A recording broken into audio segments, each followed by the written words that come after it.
بسم الله الرحمن الرحيم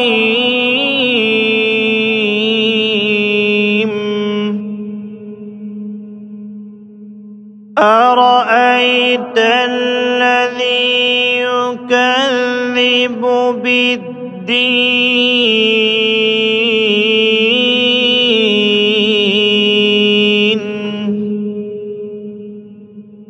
فذلك الذي يدع اليتيم ولا يحض على طعام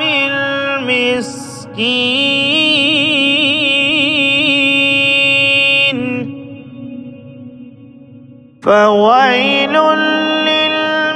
للمصلين الذين هم عن صلاتهم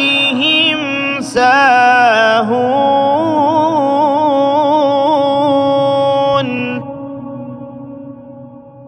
الذين هم